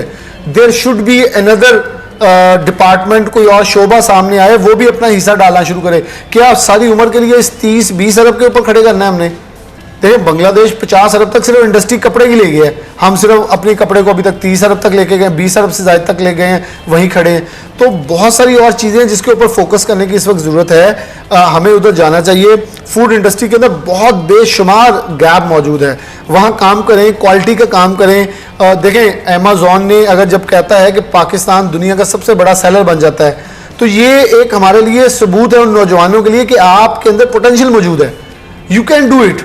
तो फिर करें, आप इस इंडस्ट्री में आए, जरा थोड़ी सी इन्वेस्टमेंट करके देखें हमारे पास कितने बायो टेक्नोलॉजी के पढ़े हुए बच्चे मौजूद हैं, फूड टेक्नोलॉजी के बच्चे मौजूद हैं, वो क्यों इधर नहीं आ रहे हाइब्रिड की तरफ, आके काम करने की कोशिश करें। मेरे ख्याल में हमारे वो दोस्त हैं हाजी गुलजार साहब चैम्बर से, वो इसके ऊपर उनका बाकायदा ये कारोबार है और पूरे पंजाब के अंदर उनका जो बीज है टिकटों के ऊपर बिकता है। क्यों? लोग काम करना चाह रहे हैं तो कर रहे हैं इसके ऊपर। जहां आपका एक टानी के ऊपर एक चीज लगती थी, 2 लगती, 3 लगती, वहां 150-150 लग रही है। आपके हाइब्रिड बीजेस के साथ चीज़ों की वर्सटाइल आ गए हैं, तो उसको यूज़ करें, उसके ऊपर चलें। हमें मॉडर्न टेक्निक्स को अपना के आगे बढ़ना होगा। जहां हम गाड़ी को हाइब्रिड के तौर पे इस्तेमाल करते हैं, वहीं हमें बीजेस के अंदर मुख्तलिफ चीज़ों के अंदर इन चीज़ों को लेकर चलना होगा, क्योंकि हमें अब अपनी चीज़ों को वास्ट करने की ज़रूरत है। देखें कारोबारी लोग परेशान बैठे हैं, लोगों के पास पैसा मौजूद है लेकिन लगाने की जगह मौजूद नहीं है। तो गवर्नमेंट कुछ नए फार्मूलाज लेकर आए, नए टेक्निक्स लेकर आए। अभी तक यही सोचते रहना है कि इनको सब्सिडी कैसे देनी है, इनको कैसे मुफीद मशवरों के साथ लेके चलना है, तो फिर हम यही सोचते रह जाएंगे कि कपड़े की सनत को 1 अरब और ऊपर ले जाएं, बाहर से रुई मंगवा लें, बाहर भेज दें। कपास की नई पैदावार कहाँ होनी है? बलूचिस्तान भी सारा बह गया, जहाँ कपास होती थी, जनूबी पंजाब भी बह गया है, सिंध भी बह गया है। आपको 40 लाख बेल का टीका लगने वाला है, कहाँ से पूरा करना है आपने? आप प्लानिंग करें। आपके हमसाया मुल्क भारत बम्पर क्रॉप कर गया है इसके अंदर, और उसकी क्वालिटी मजीद इन्हांस हुई है। तो आप देखें बिलाशुबा आपका वो, मेरे ख्याल में वो मुल्क तो अब आप लोगों के साथ जंग जैसी स्टाइल में नहीं जाएगा। अब कोई भी दुनिया में मुल्क जंग नहीं करना चाहता। सबको पता है कि इतनी बड़े रिसेशन के अंदर दुनिया को, अपनी आवाम को खिलाना कहाँ से है, पंगे पड़े हुए हैं कि रोटी पूरी कहाँ से करनी है। अच्छा बिलाल, फूड सिक्योरिटी इस वक्त ग्लोबली कितना बड़ा इशू बन सकता है? मैं फातिमा, जैसे हमने स्टार्ट में डिस्कस किया था, लोगों के पास जो पैसा है ना, आपके पास 100 रुपया हो, मेरे पास 100, हम सबसे पहले सोचेंगे हमने खाना क्या है। हम ये नहीं सोचेंगे 100 की शर्ट ले लें, हम पहले खाना सोचेंगे। दूसरे नंबर पे आएगा आपकी रेजिडेंस, तीसरे नंबर पे कहीं जाके आपकी गैस इलेक्ट्रिसिटी के बिल्स आते हैं। चौथी 5वीं प्रायोरिटी होगी, जो सेकंड प्रायोरिटी, जो फर्स्ट प्रायोरिटी लोगों की थी कपड़े अच्छे पहनना, अब वो फर्स्ट प्रायोरिटी रही नहीं है। क्यों? जो सेकंड, थर्ड, फोर्थ प्रायोरिटीज थी वो ज़्यादा एक्सपेंसिव हो गई हैं। अब आपको उनको पूरी करना है, वो बेसिक नीड्स हैं, उनको पूरी करेंगे तो आप कपड़े के ऊपर जाएंगे। अच्छा, सबसे ज़्यादा स्ट्रगल करते हुए अगर पाकिस्तान में या फैसलाबाद शहर में देखें तो कौन सा तबका, कौन सा सेक्टर सबसे ज़्यादा इम्पैक्ट होता होगा नज़र आता है? फातिमा, हमेशा सबसे ज़्यादा एसएमई पिसते हैं सबसे पहले। और देखें ग्रोइंग पार्ट सबसे ज़्यादा एसएमई के पास होती है। जो स्मॉल एंड मीडियम इंटरप्राइजेज होते हैं, सबसे ज़्यादा उन्होंने ग्रो करना होता है, उनके पास पोटेंशियल मौजूद होता है। तो एलएसएम जो है ना, लार्ज स्केल मैन्युफैक्चरर्स, उनका कारोबार चलता ही रहता है। देखें उनके पास स्पिनिंग भी है, उनके पास साइजिंग भी है अपना, उनके पास वीविंग भी अपना है, उनके पास डाइंग भी अपना है, उनके पास स्टिचिंग भी अपना है। वो तो एक फुल पैकेज है। वो बनाएंगे, एक चीज़ उठाते हैं रुई और बना के सब कुछ वैल्यूडेशन करके बेच देते हैं। जब वो धागा भी बेच सकते हैं, वो वैल्यूडेशन से पहले ही बेच सकते हैं, वो डाइंग करके बेच सकते हैं, स्टिचिंग के साथ भी वो कुछ भी कर सकते हैं। लेकिन जो जिसके पास सिर्फ स्टिचिंग यूनिट है, जिसके पास सिर्फ वीविंग यूनिट है, जिसके पास सिर्फ एक साइजिंग यूनिट है, और वो एक्सपोर्ट ओरिएंटेड इंडस्ट्री को चला रहा है, कमर्शियल एक्सपोर्टर्स जो हैं वो बुरी तरह से मुतासिर होंगे। इसके अलावा वो एक्सपोर्टर जो कि जिनको हम ये कहते हैं कि वो दूसरों से ऑर्डर बना के बाहर भिजवा के लोग अपने लिए रोज़गार का बायस बने थे, उनके लिए भी मुश्किलें पैदा होगी। क्योंकि पूरी दुनिया में फातिमा फिर वही डिमांड होगी तो सप्लाई करेंगे ना आप। डिमांड कम होगी तो ऑर्डर्स कैंसिल होना शुरू हो जाएंगे। ऑर्डर्स कम हो रहे हैं, लोग और आप फैक्ट्रीज वालों को से पूछे, मैं उनसे पूछ रहा हूँ, ऑर्डर्स जितने पहले आते थे उससे कम आ रहे हैं। उनसे पूछते हैं कि हमसे कोई इशू है कोई रेट का, वो कहते हैं इशू नहीं, आगे ग्राहक हमारे पास जगह ही नहीं है, बाइंग होगी तो वो खरीदेंगे ना आपसे। तो देखें ना, आप इस वक्त पूरी दुनिया के अंदर यहाँ भी सेल्स ऐसे लग रही हैं जैसे नया वेरिएंट आता है और सेल ही सेल है, हर पूरे साल सेल चल रही है। क्यों? दुकानदारों को पता है, उस ब्रांड को पता है कि हमारे पास पैसा कहाँ से आना है। उनके पास भी, उनका भी बैकलॉग लग रहे हैं, पीछे स्टॉक लगे हुए हैं, अब बेचेंगे तो आगे आएगा ना। अच्छा, इसमें जिस फिलहाल आपने बताया कि सेल्स जो है वो ज़्यादा आपको लगती है नज़र आ रही है, क्या ये एक स्ट्रैटेजी है, क्या ये स्ट्रैटेजी का इस्तेमाल करके डिफरेंट ब्रांड्स की अगर हम बात करें, स्पेशली क्योंकि हमारा फोकस एसएमई सेक्टर की तरफ है, क्या इस स्ट्रैटेजी का इस्तेमाल किया जा सकता है सेल्स से, ताकि एटलीस्ट आपके पास जो भी इन्वेस्टमेंट आपकी है एटलीस्ट वो तो आपके पास वापस आ जाए? फातिमा, एसएमई बेचारे के पास तो सिर्फ एक यूनिट है ना, वो बेच भी नहीं सकता खुद जाके। ये तो एलएसएम के पास अपने अपने ब्रांड भी बने हुए हैं, बड़े बड़े स्टोर्स हैं, बड़े बड़े ब्रांड्स हैं। अब सदाकत लिमिटेड ले लें, आप इसके अलावा एमटीएम ले लें, इंटरलूप ले लें, एक बड़े ब्रांड्स हैं, क्लाश ले लें। तो ये एक्सपोर्टर्स इतने बड़े हैं कि इनका माल चल रहा है और इनके पास बाकायदा एक पूरे पूरे ब्रांड्स जो हैं वो बुक चल रहे हैं। अब जो एसएमई है, जिसके अंदर हम ज़्यादातर बूमा को लेते हैं, वो एक डिफरेंट स्टाइल से पीएचएमए का भी कारोबार चलता रहेगा, लेकिन ऑर्डर्स के अंदर कमी वाक़या हो रही है। लेकिन ये ब्रांड इंटरनेशनल को कैप्चर करते हैं, ये अपना ब्रांड खोल के बेच नहीं सकते। एसएमई के पास यही ऑप्शन है, बाद में उसके पास जो माल बना हुआ है वो लोकल मार्केट में बेच दे। लोकल मार्केट में आप मुझे जवाब दें, क्या माल खरीद रहे हैं? कोई भी नहीं खरीद रहा, ग्राहक मौजूद ही नहीं है। आप देखें फी मीटर कपड़े की कीमत 150 से ऊपर जा चुकी है। तो लोग खरीदेंगे तो ही वो दोबारा ऑर्डर करेंगे ना बनने के लिए। वो ऑर्डर नहीं करेंगे तो लूम वाला कहाँ से बनाएगा? आप मंडे को दोबारा लूम वाला एहतजाज पे जा रहे हैं।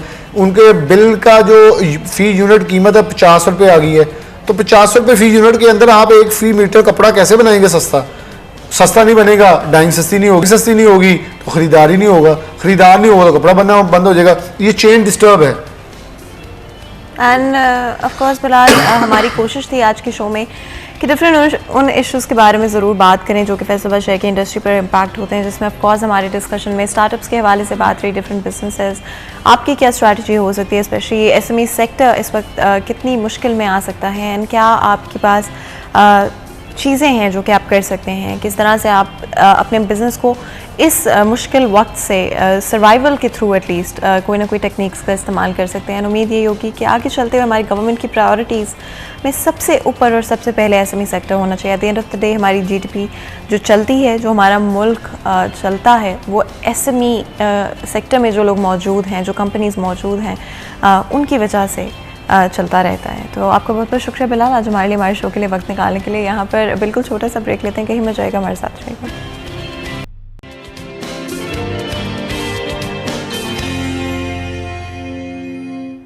वेलकम बैक सीरिया 10 में एक दफ़ा फिर आपको खुशामदीद कहते हैं। ब्रेक में जाने से पहले गुफ्तगू जारी थी, आज हमारा फर्स्ट हाफ थोड़ा सा सीरियस था और हमारी कोशिश रही कि फैसलाबाद शहर के हवाले से एन इकॉनमी से जिस तरह से रिलेट करके डिफरेंट प्रॉब्लम्स इस वक्त हमें नज़र आ रही हैं, उनको किस तरह से सॉर्ट आउट किया जा सकता है। At the end of the day I think strategy बहुत मैटर करती है एंड गेम प्लान बहुत ज़्यादा मैटर करता है। तो क्या इस वक्त हमारी गवर्नमेंट के पास, इस वक्त हमारे इकोनॉमिस्ट के पास क्या कोई गेम प्लान मौजूद है? क्या वो जानते हैं कि चाहे वो रिसेशन हो, चाहे इस वक्त जो भी थोड़े से मुश्किल सूरत हाल मौजूद हैं, उनको नेविगेट कैसे करना है? At the end of the day circumstances कभी भी परफेक्ट नहीं हो सकते, बट आप किस तरह से उनको नेविगेट करते हैं सबसे ज़्यादा इंपॉर्टेंस रखता है। कोशिश रही फर्स्ट हाफ में स्टार्टअप्स के हवाले से भी बात करें, स्टार्टअप कल्चर जो कि एक आपको डेवलप होता हुआ नज़र आ रहा था पाकिस्तान में, और वो किस तरह से दोबारा से एक दफ़ा वापस जाता हुआ नज़र आ रहा है। हमारी फैसलाबाद शहर की बात करते हैं, किस तरह से हमारा टेक्सटाइल सेक्टर इस वक्त सफ़र कर रहा है, उसके बारे में भी बात की। एंड क्या होना चाहिए, क्या एडवाइस होगी उन लोगों के लिए जो कि इस वक्त एसएमई सेक्टर में मौजूद हैं, किस तरह से वो अपनी कंपनीज़ को सर्वाइवल रूट पर लेकर जा सकते हैं एंड मेक श्योर कर सकते हैं कि वो इस रिसेशन के पीरियड को या इकोनॉमिक इंस्टेबिलिटी के पीरियड को किस तरह से आगे चलते हुए उसके थ्रू किस तरह से चल सकते हैं। आगे चलते हुए अब हमारी कोशिश होगी कि थोड़ा सा हम टोन डाउन करें और हम डेफिनेटली थोड़ा सा कामिंग चीज़ों के बारे में बात करें। इंटरटेनमेंट की बात करते हैं तो आई थिंक हम सब की ज़िंदगी में I think one of the most important things entertainment होती है। एंड अगर आप ज़िंदगी में जो भी अचीव करना चाह रहे हैं, काम करते हैं, हम पढ़ाई कर रहे हैं, जो भी मेहनत कर रहे हैं, बिज़नेस कर रहे हैं, what ever it is, I think at the end of the day जो चीज़ें आपको सच में महसूस करवाती हैं, अलाइव महसूस करवाती हैं और पैशनेट ज़िंदगी को लेकर मोटिवेटेड महसूस कराती हैं, वो स्पेशली एंटरटेनमेंट के हवाले से होती है। जब भी आप फैसलाबाद शहर को देखते हैं तो हमारे पास हर एस्पेक्ट को लेकर, हर डायरेक्शन में आपको बहुत टैलेंटेड इंडिविजुअल्स नज़र आते हैं एंड वही हमारी एंटरटेनमेंट इंडस्ट्री फैसलाबाद शहर से रिलेट करती है, जो वहाँ पर भी आपको बहुत सारे लोग नज़र आएंगे जो कि बहुत टैलेंटेड हैं, अपने जो भी करियर पाथ्स हैं उनको इतने पैशनेटली परस्यू करते हैं। म्यूज़िक की अगर हम बात करते हैं स्पेशली, उसका वैसे ही हमारी सरज़मीन के साथ बड़ा गहरा ताल्लुक़ है, हमारी ट्रेडिशनल वैल्यूज़ के साथ बहुत गहरा ताल्लुक़ है। आज भी हमारे साथ एक बहुत ही टैलेंटेड सिंगर मौजूद हैं जो कि अपने काम से बहुत मोहब्बत करते हैं, तो और वो नज़र आती है। आई थिंक आप जब पैशनेट डेडिकेटेड होते हैं अपने काम को लेकर तो वो नज़र आती है। और मैं जल्दी से आपका इंट्रोडक्शन करा देती हूँ। तो जी हमारे साथ अनीसुर रहमान मौजूद हैं, सिंगर हैं। आपको वेलकम करते हैं अनीस, बहुत बहुत शुक्रिया हमारे लिए, हमारे शो के लिए वक्त निकालने के लिए। जिस तरह से मैं कह रही थी कि म्यूज़िक का हमारी सरजमीन के साथ बड़ा गहरा ताल्लुक़ है। आपकी ज़िंदगी में आपका सफ़र म्यूज़िक में कहाँ से स्टार्ट हुआ? बचपन से शौक़ था आपको या ग्रोइंग अप आपको रियलाइज़ हुआ कि may be this is something जो कि मैं परस्यू करना चाहूँगा? नहीं, ये बचपन से ही चल रहा है, स्टार्ट से ही। मतलब जब स्कूल लाइफ में थे तो तब भी मतलब कंपटीशन में पार्ट लेना और सिंगिंग करना और इस तरह से नात कंपटीशन में पार्टिसिपेट करना, तो ये बचपन से एक चलता आ रहा है। ऑलमोस्ट मुझे 10 ईयर हो गए हैं कि मैं मतलब इस फील्ड में प्रोफेशनली भी आ चुका हूँ। मतलब अपने कुछ ट्रैक्स किए हैं, फिर उसके बाद अभी शोज़ वगैरह भी चल रहे हैं और इसी तरह सब कुछ चल रहा है। कोई भी चीज़ आपकी जिस पे आप एक टाइम लगाते हैं और जो आपका पैशन होता है वो आपको बचपन से ही, स्टार्ट से ही आपके अंदर होता है, तो आप उसको फिर ग्रूम करते हैं और उसको आप आगे लेके चलते हैं। ये आप पे डिपेंड करता है कि आप उसको कब तक उसको झेल सकते हैं। क्योंकि मेरे एक टीचर थे, वो बहुत अच्छी बात करते थे और मैं उस पर बिलीव भी करता हूँ बहुत ज़्यादा।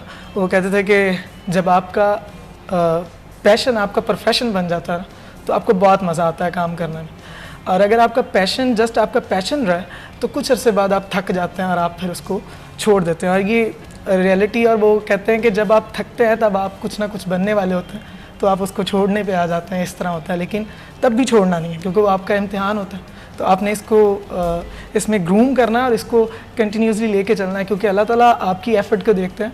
आप किसी भी फील्ड में कर रहे हैं वो, और आपको इसका सिला ज़रूर मिलता है।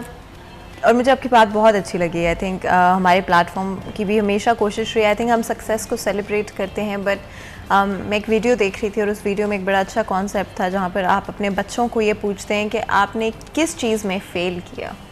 बिकॉज आई थिंक हमारे यहाँ सक्सेस कल्चर तो है बट फेलियर का कल्चर नहीं है। And at the end of the day ज़िंदगी में आज नहीं तो कल कहीं ना कहीं इंसान फेल ज़रूर होता है, और अगर आप उस फेलियर से उठ नहीं पाते, उससे सीख नहीं पाते, तो आप ज़िंदगी में आगे नहीं बढ़ पाएंगे। और वो जो एक फेलियर होगा ना कहीं पर, वो आपकी 1000 सक्सेसेस को ओवरटेक कर जाएगा और आप कहेंगे कि शायद बस ये ख़त्म है। और वो जो एक मोमेंट होगा जहाँ पर आपको लगा कि अच्छा नहीं, ये चीज़ तो मुझे मिलनी चाहिए थी, नहीं मिल सकी।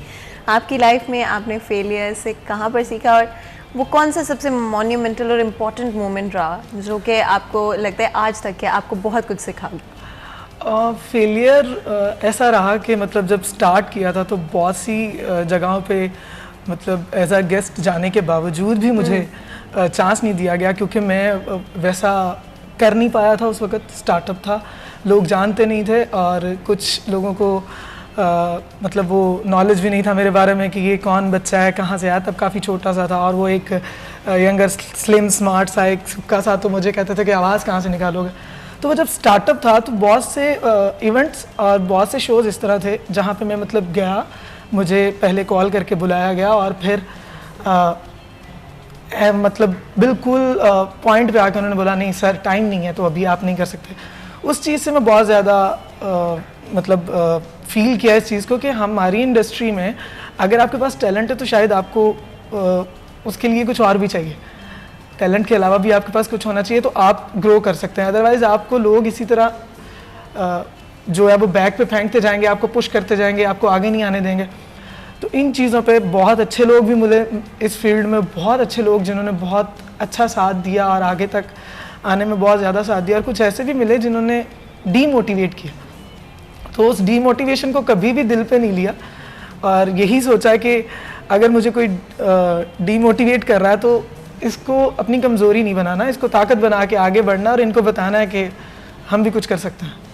तो वो फेलियर जो था वो मेरे लिए ये था, और आगे उसको ये नहीं सोचा कि इससे बस मैं फेडअप हो गया और छोड़ दिया, ऐसा कुछ नहीं हुआ। उससे ये सीखा कि अगर आज ये लोग कर रहे हैं तो एक टाइम ऐसा आएगा कि मैं इधर खुद आऊँगा, मुझे ये खुद कॉल करके बुलाएंगे। बल्कि मुझे इस बात से आपकी एक याद आ गई एक चीज़, मैं नाम मेंशन नहीं करूँगा, एक प्लेटफॉर्म था अभी भी बहुत अच्छा काम कर रहा है वो, तो मैं वहाँ पे गया एज आ होस्ट इंटरव्यू के लिए और मैंने कहा कि मैं करना चाहता हूँ यहाँ पे। तो मैंने उन्हें अपना एक सॉन्ग सुनाया और अपना उन्हें बताया कि मैं जर्नलिज्म में स्टडी कर चुका हूँ और मेरा ये सारा, तो उन्होंने कहा अच्छा चले देखेंगे, हम करेंगे। कुछ अरसे बाद उनका मुझे कोई मतलब रिस्पांस नहीं मिला। उन्होंने मुझे मतलब मैंने सुनी भी बातें कि नहीं नहीं ये अभी यार, ये अभी कहाँ ये कर सकता है, अभी नहीं, अभी नहीं, भेजें बस इसको भेजें आप। मैंने ये बात भी सुनी अपने लिए। और उसके बाद कुछ मंथ्स बाद मुझे एक मतलब एक इवेंट पे मौका मिला परफॉर्म करने का, और वो बहुत अच्छा हुआ। अल्लाह ताला की रहमत थी, वो इतना अच्छा हुआ कि वहाँ पे वो लोग भी आए हुए थे और उन्होंने इतना अप्रिशिएट किया कि उसके कुछ दिन बाद उन्होंने मुझे खुद कॉल की और उन्होंने कहा कि आप हमारे शो में आएंगे और आप यहाँ पे परफॉर्म करेंगे, और मदर डे स्पेशल है, आप मदर के लिए कोई सॉन्ग प्रिपेयर करें और इस तरह। तो फिर मेरा वो फर्स्ट सॉन्ग था जो मैंने मदर के लिए लिखा था खुद, और ख़ुद कंपोज किया था। तो वो मेरे लिए मेरी लाइफ की शायद फर्स्ट अचीवमेंट थी मेरे लिए, कि मुझे खुद कॉल आई और मैंने खुद सोचा कि ये मुझे खुद बुलाएंगे, और वही सीन हुआ। अल्लाह ताला ने मेरे लिए आसानियाँ पैदा की और वो खुद मुझे उन्होंने अपने इवेंट पे, शो पे दोबारा बुलाया। एंड आई थिंक यही सबसे इम्पॉर्टेंट चीज़ होती है कि आप अगर फेलियर और डाउट की जो मोमेंट्स हैं वहाँ से आप किस तरह से सर्वाइव करते हैं, किस तरह से बाहर निकल पाते हैं। आपके म्यूज़िक में आपकी सबसे ज़्यादा इंस्पिरेशन क्या रही है? क्या कोई मॉन्यूमेंटल, बहुत सारे लोगों के लिए मोहब्बत इंस्पिरेशन रहती है, बहुत के लिए फेलियर, सक्सेस, लाइफ के फैमिली के साथ प्यार। सो मोहब्बत आई थिंक एक तरह की नहीं होती, मोहब्बत बहुत तरह की होती है। प्यार आपको अपनी फैमिली से होता है, आपको अपने दोस्तों से होता है, अपनी ज़िंदगी से कई दफ़ा होता है, अपने रब से कई दफ़ा होता है। मोहब्बत तो एक लफ्ज़ ही बहुत बड़ा है, इसके बिना तो ज़िंदगी शायद अधूरी है। तो आप, हमें नेचर से प्यार है, हम मोहब्बत करते हैं, नेचर से करते हैं। अल्लाह ताला की बनाई हुई हर चीज़ से मोहब्बत करनी चाहिए, और इसके अलावा तो ज़िंदगी अधूरी है। तो आपका जो हिडन टैलेंट है वो शायद मोहब्बत के थ्रू ही निकलता है। आप अपने टैलेंट से मोहब्बत करते हैं तो वो बाहर आता है। अगर आप उससे मोहब्बत नहीं करते तो आप उसको शो भी नहीं कर पाते। तो मेरे लिए मेरा जो मेरी मोहब्बत, और मेरे लिए मैंने किसी से बात सुनी थी कि जब तक दिल नहीं टूटेगा तुम सिंगर नहीं बन पाओगे। रॉक स्टार मूवी देखी है, मुझे किसी ने ये बोला, मैंने कहा मैंने नहीं देखी। कहते देखे ज़रा आपको अंदाज़ा होगा। मैंने कहा अच्छा चले। लेकिन वही आपकी बात, इस बात को कहीं ना कहीं मोहब्बत ज़रूरी है। आपको आपका दर्द, आपकी जो अंदर की आवाज़ है वो आपको मोहब्बत के थ्रू ही मिलती है। वो फिर चाहे आपके पेरेंट्स के साथ फिलोसोफर टाइप बन जाते हैं आप, अगर आपका कहीं पे, बट ज़रूरी नहीं है कि मोहब्बत में ही दिल टूटे। आपका हो सकता है कोई और ख्वाब हो जो टूटा हो सकता है आपकी एक्सपेक्टेशन कहीं पर मीट ना हुई हो। वही मैं बता रहा हूँ कि बहुत सारी जगहों पे ऐसा होता है। मतलब ज़रूरी नहीं कि वो मोहब्बत आपकी आपके किसी स्पेसिफिक पर्सन के साथ है, वो किसी आपके पेरेंट्स के साथ भी हो सकती है, आपको अपनी ज़िंदगी के साथ। और आपका दिल इस तरह भी टूट सकता है कि आपको डिस्करेज किया जा रहा है हर पॉइंट पे, और आपको मौका नहीं मिल रहा आगे आने का, और आप इसकी वजह से भी बहुत ज़्यादा पैशनेट और बहुत ज़्यादा जुनूनी हो जाते हैं। तो वो पैशनेट होना और आपके अंदर जुनून आना भी एक मोहब्बत की अलामत है। किसी चीज़ को लेके शिद्दत पैदा होती है जब, तब आप फिर उसको शो करते हैं। तो यानी कि अगर आज के वक्त को देखते हैं, आज दुनिया को देखते हैं, इतने प्रॉब्लम्स हैं, इतने स्ट्रेसेस हैं, लगता है म्यूज़िक एक एस्केप है, एक सुकून है। बहुत ज़्यादा, मैं बहुत ज़्यादा, बहुत सारा टाइम ऐसा है कि मैं जब खुद को टाइम देना चाहता हूँ, या मैं जब बोर होता हूँ या मैं उदास होता हूँ, तो मैं अपना गिटार पकड़ता हूँ और मैं कुछ ना कुछ बनाने की कोशिश करता हूँ। और हमेशा कोई अच्छी चीज़ बनी, अल्हम्दुलिल्लाह, हमेशा। और ख़ुद से कंपोज किए, ख़ुद से मतलब लिरिक्स लिखे, ये सारी चीज़ें हमेशा ये होता है। तो आप पे बहुत ज़्यादा, बहुत हद तक आपको सुकून देती है आपके अंदर की जो टैलेंट। कुछ लोग होते हैं जो आर्ट से बहुत ज़्यादा एफिलिएट होते हैं, और जब वो उनको कुछ उदासी या कुछ इस तरह की चीज़ होती है तो वो ड्रॉ करने लग जाते हैं, वो पेंटिंग बनाते हैं, और कुछ लोग पोइट्री करने लग जाते हैं जब सैड होते हैं। तो ये आपके अंदर होती है चीज़ें। अच्छा, अगर आज जिस तरह मैं बात कर रही थी कि काफ़ी सारे ज़िंदगी में स्ट्रेसेस होते हैं, परेशानियाँ होती हैं, तो कोई एक लाइन जो आपने लिखी हो अगर ज़िंदगी की किसी परेशानी को लेकर, जो आपको लगता है हमारी ऑडियंस रिलेट कर पाए? ज़िंदगी की किसी परेशानी को लेके एक लाइन, ज़िंदगी की परेशानी को लेके आज तक नहीं मैंने लिखी, क्योंकि मैं ज़िंदगी से अपनी से बहुत खुश हूँ अल्हम्दुलिल्लाह। प्रॉब्लम कहीं बहुत कोई और एक लाइन हो जो आपको, किसी भी और गाने की भी अगर हो, जो आपको लगता है कि आपके साथ, आपकी ज़िंदगी के साथ रिलेट करे? मेरी ज़िंदगी के साथ अगर कोई लाइन रिलेट है तो वो मेरी मदर को लेके है। उनकी, और मेरा खुद का ही गाना है, उनका अभी 2 साल पहले उनकी डेथ हुई है, तो मैंने उनको बचपन से लेके अब तक मैंने सिर्फ उन्हें देखा, क्योंकि मैं काफ़ी ज़्यादा छोटा था जब मेरे फादर की डेथ हो गई। तो मेरे लिए उनके साथ बहुत ज़्यादा मोहब्बत, तो मैं अभी भी अक्सर जब सोचता हूँ तो उनके लिए ही सोचता हूँ और उनके लिए ही फील करके गाता हूँ। मेरा दर्द स्पेशली उनके जाने के बाद स्पेशली मेरा दर्द उनके लिए हुआ ज़्यादा, बहुत फील करके मैं इमेजिन करता हूँ उन्हें कि अगर आज वो यहाँ पे होती तो वो क्या करती और किस तरह होती। तो उनके लिए मैंने एक लाइन लिखी थी, तो उनका शेर मुझे उस गाने का शेर बड़ा अच्छा लगता है अपने का। उसकी लाइन्स हैं, सुबह का भूला शाम को आया चांद के तकिए पे, चांद ये बोला आ चल खेलें, आंख मिचोली खेल, थक गए तारे आसमां रोया सारी रहन। ये इस तरह से करके सारी लाइन थी कि आसमान थक गए तारे जाग जाग के इंतज़ार में और तुम अभी तक नहीं पहुँचे, और आसमान सारी रात रोता रहा, बारिश होती रही है। और फिर इसकी एक आगे वाली लाइन थी कि आंचल तेरा घर था मेरा, छाँव थी मेरी माँ, और जाने कौन से देश में तू चली गई माँ। इस तरह इसका बड़ा एक फेस था और इसकी बड़ी अच्छी एक लाइन थी। तो मैं इसको थोड़ा सा गुनगुना के आपको सुनाता हूँ। जाने कौन से देश में तू गई, बेचैन में चैन से सो गई, माफ करो तुम मेरी गलती, लौट के आ जाओ माँ। खाली है घर सूना आंगन, लौट के आ जाओ माँ। जाने कौन से देश में तू गई। इसकी ये कंपोजिशन थी और ये इसकी लाइन है। तो मैं अभी तक इसको रिलीज़ ही नहीं कर पाया उस तरीके से, क्योंकि मेरे में वो हिम्मत ही नहीं है, मेरे से गाया ही नहीं जाता उस तरह। नहीं, आई थिंक जब आप गा रहे थे तो मुझे नज़र आ रहा था कि आप भी थोड़े से इमोशनल हो रहे थे। इनफैक्ट आई थिंक जितने लोग भी सुन रहे हैं वो सब थोड़े थोड़े इमोशनल हो गए। जो एक मुकाम माँ का है ज़िंदगी में, वो किसी और का नहीं हो सकता। और मुझे अच्छा लगा जो आप लिरिक्स थे, बहुत बहुत बहुत खूबसूरत, और I think very heart touching as well. यहाँ पर एक ब्रेक लेते हैं, कहीं मत जाएगा, हमारे साथ रहेगा। पे नहीं फोकस किया कि गला ख़राब हो जाएगा यूँ। हाँ, जब ख़राब होता है तो तब वो कुछ हैं टोटके जो हमारे टीचर्स ने बताए थे हमें, जिनसे हम लोग सीखने के लिए जाते थे। और कुछ बहुत अच्छे भाई हैं जो इस फील्ड में बहुत ज़्यादा इन है, उन्होंने बताए थे कि जब भी गले में थोड़ा सा मतलब इशू आता है तो आप गर्म पानी से, नीम पानी के साथ वो गरारे करें और कुछ शहद। और मैं आपसे पूछने लगी थी कि गर्म पानी के साथ गरारे करते हैं कि नहीं करते? हाँ, वो मैं करता हूँ, वो तो मस्ट है उसके। वो एक तो आपका जो वेन्स हैं वो बहुत ज़्यादा हार्ड नहीं होती, वो अच्छी वर्किंग में रहती हैं, क्योंकि जाहिर सी बात है जब आप परफॉर्म करते हैं तो आपका गला थकता है।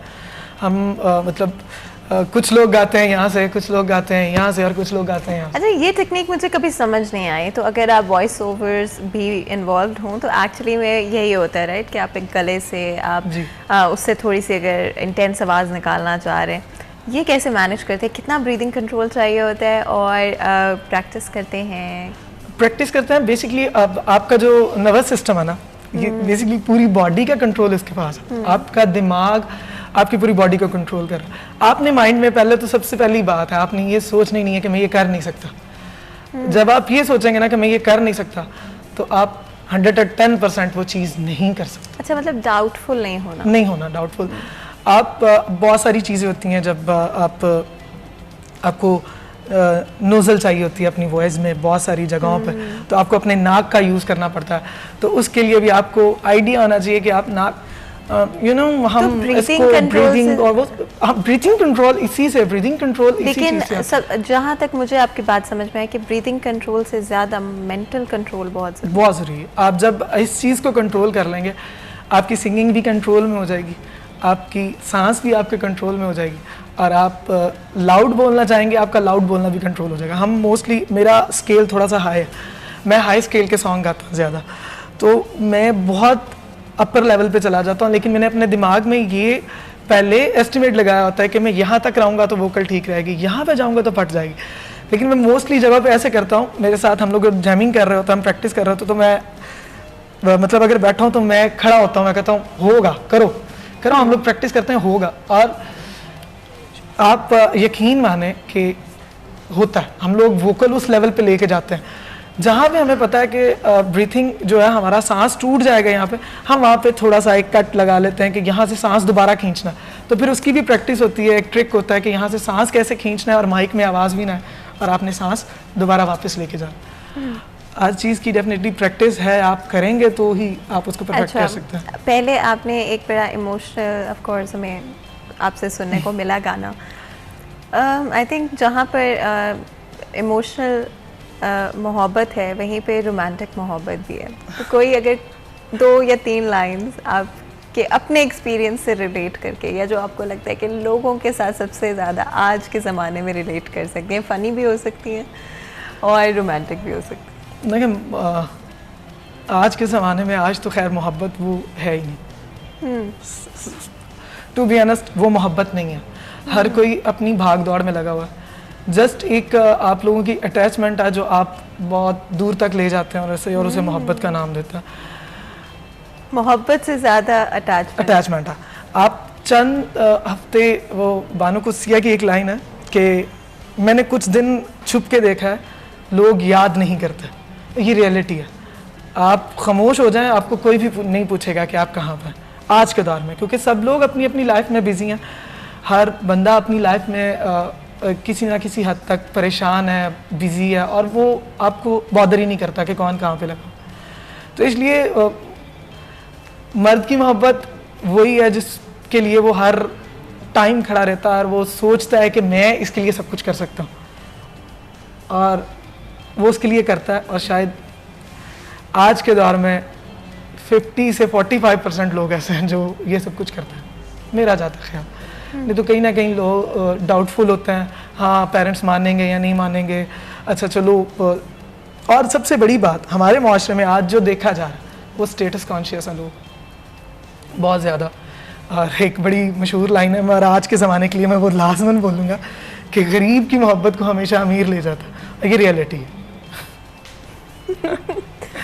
ये 110% रियलिटी है कि आपके इमोशंस, आपकी फीलिंग सब ख़त्म, और मर्द के सारे रिश्ते पैसे के साथ। आपका स्टेटस, आप स्टेबल पर्सन है, आपकी जो बैंक बैलेंस स्टेबल है, तो आपके साथ हर कोई खड़ा, इवन कि आपकी फैमिली भी। ये बस, मतलब फाइनेंसेस बहुत ज़रूरी, बहुत ज़रूरी। लगता है ज़्यादा प्रेशर डाला जाता है लड़कों पे इस चीज़ का, बहुत ज़्यादा प्रेशर डाला जाता है इस चीज़ का कि हाँ भाई तुमने सब कुछ करना है। स्टार्ट से ही मैं खलीलुर रहमान कमर साहब का बहुत बड़ा फ़ैन, और उनकी बातें बहुत मोटिवेट करती हैं। लाइक जिस तरह आप वो बताते हैं कि मर्द की रिस्पॉन्सिबिलिटी, मर्द स्टार्ट से ही उसको लेके चलता है। और मेरा खुद का ओपिनियन है कि मर्द बागैरत और औरत बाहया पैदा होती है, उनको सिखाने की ज़रूरत नहीं पड़ती। मर्द को गैरतमंद बनाने की ज़रूरत नहीं पड़ती। मर्द पैदा ही गैरत के साथ होता है, और औरत पैदा ही हया के साथ होती है। हाँ, मुआशरे को देख के वो कहीं और निकल जाए, मर्द कहीं और निकल जाए, औरत कहीं और निकल जाए, वो अलग चीज़ है, लेकिन उनके अंदर वो चीज़ होती है, और कहीं ना कहीं एक पॉइंट पे जाके उनके अंदर वो चीज़ जागती है, और वो दोबारा स्टेबल होता है। बिल्कुल। और जिस तरह से आपने कहा, आई थिंक आर्टिस्ट जो होते हैं उनका ना सिर्फ जो भी टैलेंट है वो तो बहुत अच्छा होता है, लेकिन ऑब्जर्वेशन बड़ी अच्छी होती है जो आप बिकॉज किस तरह से आप आर्ट क्रिएट ही तब कर पाते हैं जब आप चीज़ों को ऑब्जर्व करते हैं, जब आप दुनिया को एक अलग नज़र से देखते हैं, जब आप दुनिया की हकीकत को देख पाते हैं, होते हैं जो दुनिया की असली हकीकत को देखकर एक्सेप्ट कर पाते हैं और उसके बारे में लिख पाते हैं ऐसे लफ्ज़ों में जो कि ना सिर्फ आपके साथ रेजोनेट करते हैं बल्कि और लोगों के साथ वो रिलेट करते हैं। यहाँ पर मज़ीद गुफ्तगू करें उससे पहले ब्रेक ले लेते हैं, कहीं मत जाइएगा, हमारे साथ रहेगा।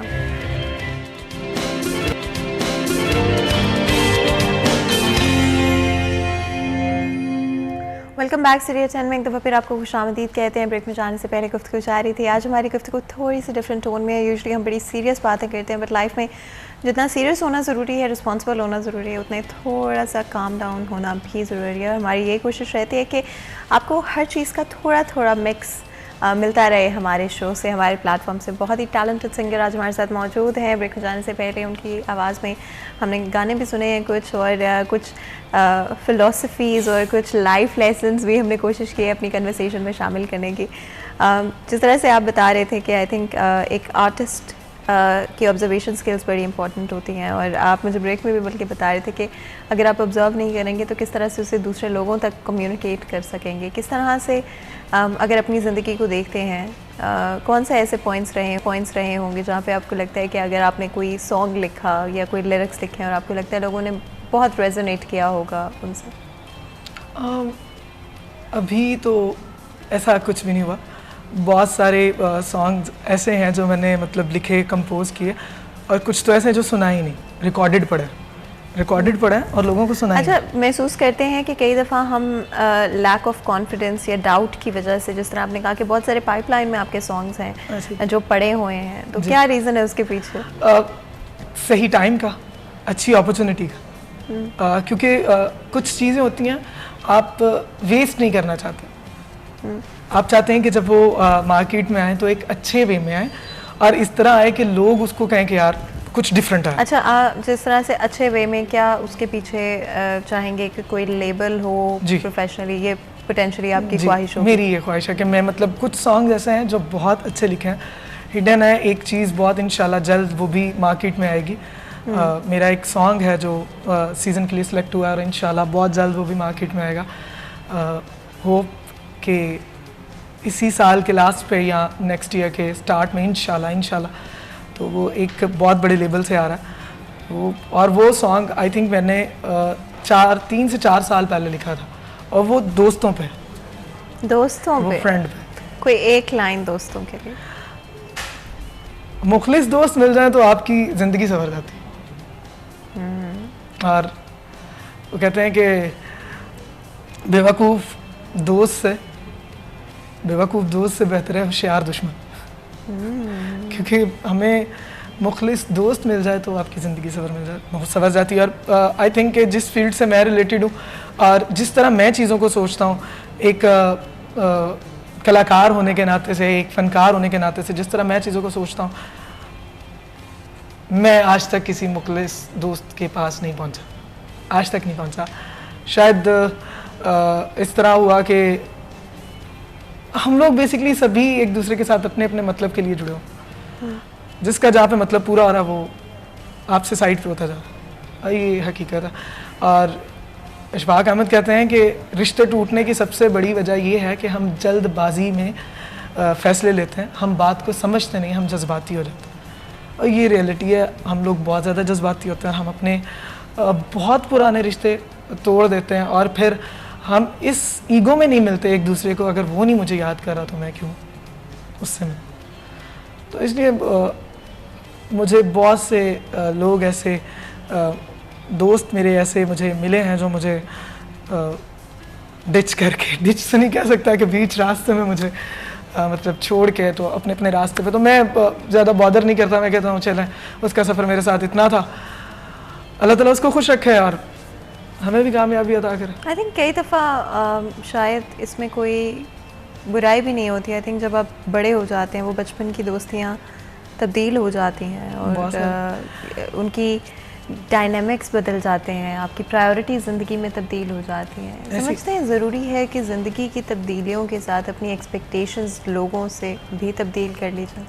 ज़रूरी है। अब आज के टाइम में आपका कोई भी रिलेशन है, कोई भी रिश्ता है, आप उसको स्पेस देंगे तो मेरा ख्याल है कि वो काफ़ी लॉन्ग टाइम तक चल सकता है। अगर आप उसको कंजस्टिव और उस पर पाबंदियाँ कि नहीं तुम मेरे दोस्त हो तो बस मेरे साथ चाहोगे, हम लोग बैठते हैं, हम लोग इकट्ठे होते हैं और हम किसी और को मतलब जो है वो नहीं लेके जाएंगे साथ, इस तरह बॉदर नहीं करेंगे, तो ये फिर आप अगले पर्सन को भी थोड़ा सा डिस्टर्ब करते हैं। मेरी नानी माँ कहती होती थी कि 3 काने कभी भी नहीं चलते, मतलब 3 लोगों की दोस्ती कभी कामयाब नहीं होती। उनमें से एक बंदा हमेशा उनसे टूटा रहता है। यहाँ तो वो दो लोगों की बॉन्डिंग ज़्यादा अच्छी हो जाती है, तो 3 गाने कभी नहीं चलते। मेरी नानी माँ ये कहती थी, और रियलिटी है, हम 3 दोस्त थे शुरू से, और अब तीनों ही नहीं मिलते एक दूसरे से। तो यानी कि ऑड नंबर्स नहीं होने चाहिए, इवन नंबर्स इवन नंबर्स चल जाते हैं, ऑड नंबर्स खतरा होता है, क्योंकि वो फिर जो मिड वाला बेचारा होता है ना, वो 2 लोगों में पिस जाता है। अच्छा, बचपन की दोस्तियों पर अगर कुछ सुनाना चाहें?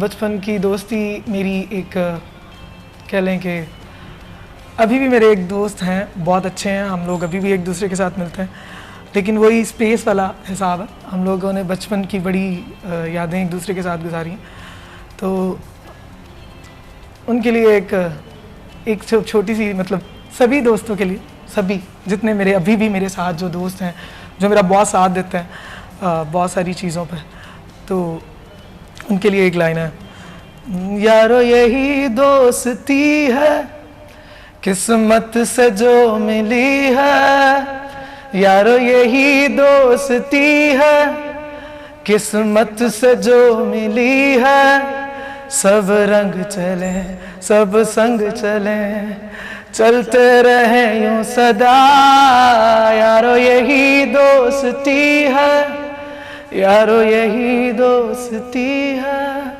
हर हाल में साथ चलना चाहिए।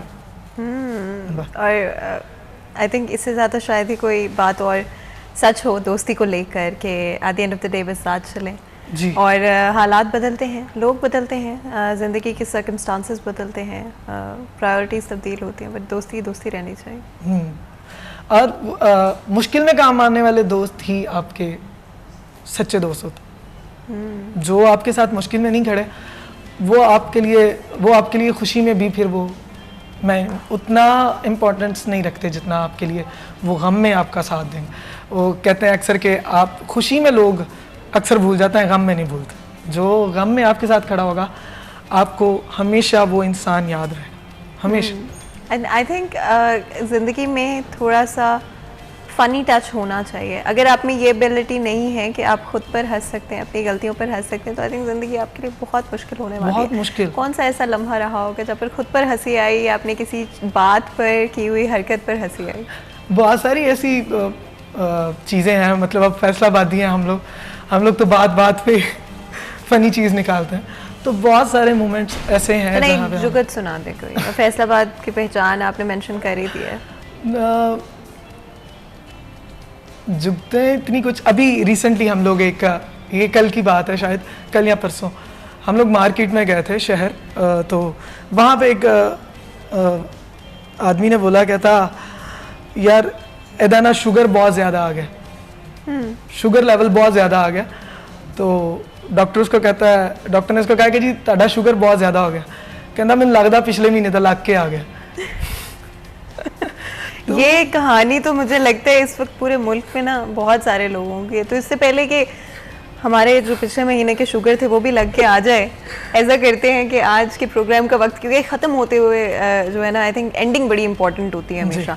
तो इससे पहले कि हमारे प्रोग्राम का वक्त ख़त्म हो, अगर आप कोई भी अपनी पसंद का गाना हमारी ऑडियंस को सुनाना चाहें, यहाँ पर मैं अपनी ऑडियंस को भी शुक्रिया अदा करना चाहती हूँ कि आज उन्होंने हमारे शो को ट्यून इन किया और हमारे शो को देखा। आपका भी बहुत बहुत शुक्रिया, और I have all the best wishes for you, हमारी और हमारी टीम की तरफ से आपके लिए, ताकि जहाँ पर भी आप समझते हैं कि आप पैशनेट हैं और अपने करियर को परस्यू करना चाहते, सफ़र कभी रुकना नहीं चाहिए, वो पैशन कभी ख़त्म नहीं होना चाहिए। At the end of the day काम हम सब करते हैं, बट अगर आपका काम, आपका पैशन, आपकी मोहब्बत हो, उससे बेहतर और क्या हो सकता है।